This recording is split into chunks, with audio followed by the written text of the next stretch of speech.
Hello friends and welcome back to my channel. मैं हूं doctor शिखा गहराना और आज हम बात करने वाले हैं हिप में होने वाले दर्द के बारे में, कूल्हे में होने वाले इंटेंस पेन के बारे में और आपने सुना हो पायरिफॉर्मिस सिंड्रोम के बारे में आज हम बात करने वाले हैं।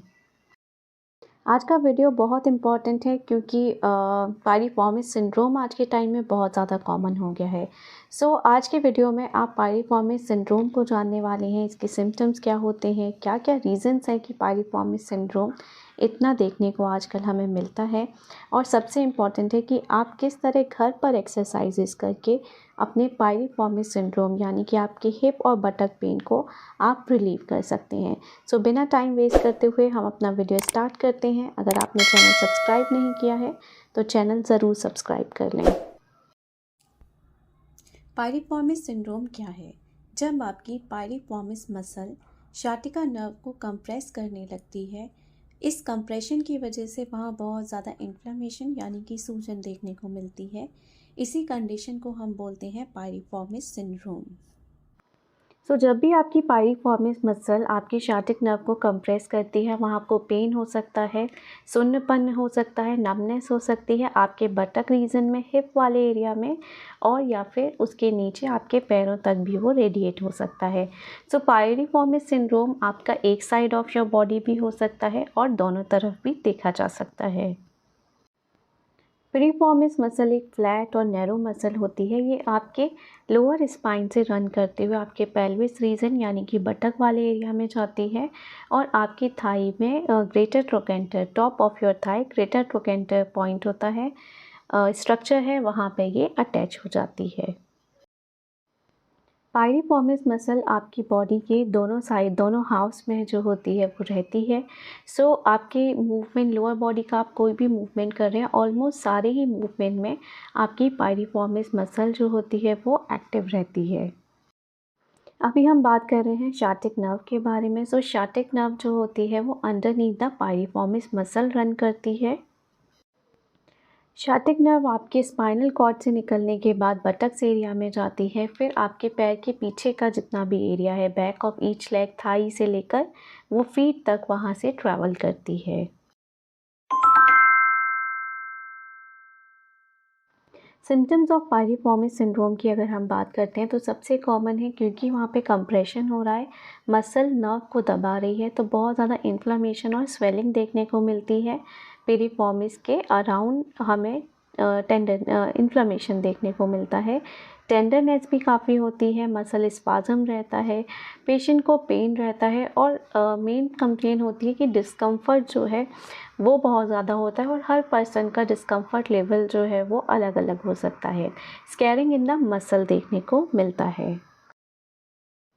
अगेन पायरिफॉर्मिस सिंड्रोम के सिम्टम्स और भी ज़्यादा वर्स हो जाते हैं, जैसे कि अगर आप बहुत लंबे समय तक के लिए बैठे हुए हैं, जैसे अगर आप जर्नी पे जा रहे हो तो कार में अगर आप 2 घंटे लगातार बैठ जा रहे हैं तो आप जैसे ही उठेंगे you will have a intense sharp pen.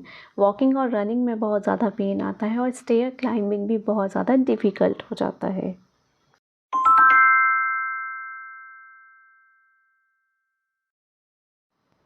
अभी हम बात कर रहे हैं उन कॉजेज़ की जिनकी वजह से आपके पायरिफॉर्मिस सिंड्रोम आपको हो सकता है।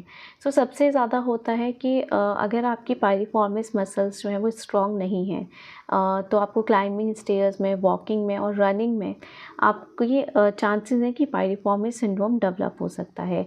अगर आपको कोई फॉल हुआ है, इंजरी अराउंड द हिप हुआ है, तो चांसेस हैं कि आपको पायरिफॉर्मिस सिंड्रोम डेवलप हो सकता है। अगर आपकी मसल्स बहुत टाइट हैं, जैसे आपका बहुत ज़्यादा सिटिंग रहता है या आप वर्किंग आपका उस तरह नहीं है कि आप अपनी मसल्स को बहुत ज़्यादा एक्टिव रख रहे हैं, तो लैक ऑफ फिज़िकल एक्टिविटी जो होता है वो भी एक कंसर्न होता है जब हम बात करते हैं पिरिफॉर्मिस सिंड्रोम के कारण की। अगर आप बहुत लंबे समय के लिए बैठे हैं, सपोज़ आपका डेस्क जॉब है, तो पिरिफॉर्मिस सिंड्रोम के चांसेस बहुत ज़्यादा होते हैं। और यहाँ एक और पॉइंट मैं क्लियर करना चाहूँगी, मेंस में अगर वो वॉलेट अपनी बैक पॉकेट में रख रहे हैं तो piriformis syndrome, hip pen, बटक pen होने का चांसेस बहुत ज़्यादा बढ़ जाता है। इम्प्रॉपर लिफ्टिंग टेक्निक, अगर आप ज़मीन से कुछ सामान गलत तरीके से उठाते हैं तो वो भी इस मसल को डैमेज कर सकता है। अगर आपने किसी स्पोर्ट्स को खेलते हैं आप और आपने प्रॉपरली वार्म अप नहीं किया है तो, और बाद में भी अगर आपने स्ट्रेचिंग नहीं किया है, कूल डाउन प्रॉपरली नहीं किया है, तो भी सबसे ज़्यादा चांसेस होते हैं आपके पायरिफॉर्मिस मसल के पुल हो जाने के या मसल में कोई इंजरी हो जाने का।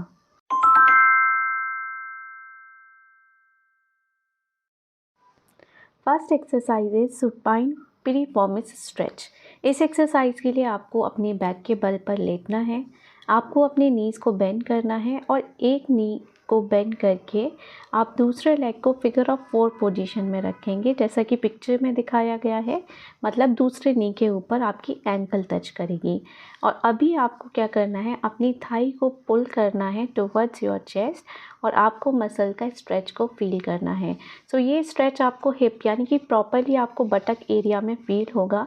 सो इस स्ट्रेच को आपको 15 सेकेंड के लिए फील करना है और आप इस एक्सरसाइज के 5 रेपिटेशंस करेंगे। सो सेम ही एक्सरसाइज को आप रिपीट करेंगे with other leg. Same 15 second hold करना है और 5 रेपिटेशंस आप करने वाले हैं। नेक्स्ट एक्सरसाइज है सिंपली सिटेड स्ट्रेच। इस स्ट्रेच को आपको सिटिंग पोजीशन में परफॉर्म करना है और आप जब स्ट्रेच को कर रहे हो आपको अपनी बैक को स्ट्रेट रखना होगा। और राइट, सो आप कुछ इस तरह जैसे कि पिक्चर में दिखाया हुआ है, आप सिटिंग पोजीशन में आएंगे। आपका पहला लेग जो है जिस एक्स में आप स्ट्रेच नहीं कर रहे हैं वो आपका ग्राउंड पे रहेगा और जिसको आपको स्ट्रेच करना है वो सेम फिगर ऑफ 4 पैटर्न में रहेगा। सो आपका जो एंकल है वो रेस्ट करेगा अबव योर नी और ऑन योर थाई। ठीक है, और अब आपको धीरे धीरे जेंटली नीचे की तरफ बेंड डाउन करना है, फॉरवर्ड लीन करना है। और आप जब लीन कर रहे हो सो लीनिंग पोजीशन को आप होल्ड करोगे फॉर 15 सेकेंड्स। अगेन इसको भी आपको 5 रेपिटेशंस परफॉर्म करना है। नेक्स्ट एक्सरसाइज जो आपको करनी है, जो बहुत इंपॉर्टेंट है, ये डेफिनेटली आपकी बहुत हेल्प करेगी क्योंकि ये सोर मसल्स को बहुत अच्छे से, बहुत डीपली जाती है और बहुत अच्छा रिलीफ प्रोड्यूस करती है। सो आपको एक हार्ड बॉल लेना है, टेनिस बॉल ले सकते हैं आप, इसको अपने बटक्स के नीचे रखेंगे या फिर आप अपना जो आपका पेन पॉइंट है इन द बटक वहाँ आप रख सकते हो और आपको बॉल को रोल करना है इन अ रिदमिक मैनर जैसे कि आपको दिखाया गया है पिक्चर में। सो आपको ये तब तक करना है जब तक आपको उस एरिया में पेन होता है। अगर आप नहीं समझ पा रहे हैं कितना करना है तो आइडियली आप 1 से 2 मिनट के लिए उस सर्टेन पॉइंट पर कर सकते हैं। तो रोलर के थ्रू भी आप सेम इफ़ेक्ट को अचीव कर सकते हैं। सो रोलर और बॉल जो भी आपको कंफर्टेबल लगता है, जो भी आपको घर में इजीली अवेलेबल रहता है, आप वो ऑप्शन ट्राई कर सकते हैं। नेक्स्ट स्ट्रेच है आपका seated to touch. Seated to touch के लिए आपको मैट पे बैठना है, एक कंफर्टेबल पोजीशन जैसा कि फ़ोटो में आपको दिखाया गया है। और अभी आपको क्या करना है, टो टच एक्सरसाइज परफॉर्म करनी है दोनों हाथों के साथ और दोनों साइड में आप परफॉर्म कर रहे हैं। सो अगर आप फ़ोटो देखेंगे तो इसमें आपकी बैक मसल्स भी बहुत अच्छे से स्ट्रेच हो रही हैं और आपकी लेग मसल्स भी। सो जब आप ये एक्सरसाइज कर रहे हैं टो टच एक्सरसाइज, तो आपको ध्यान रखना है आप जिस पैर में टो टच कर रहे हो उसका नी आपका ज़मीन से टच होना चाहिए। अगर आपका नी स्ट्रेट नहीं है, उठा हुआ है, तो आप इफ़ेक्टिव स्ट्रेच फील नहीं कर पाएंगे। ऑलराइट, सो आपको टो को टच करना है, एंकल आपके फेस की तरफ देखेगी और आपको 15 सेकेंड तक होल्ड करना है और 5 रेपिटेशन करना है टू ईच साइड।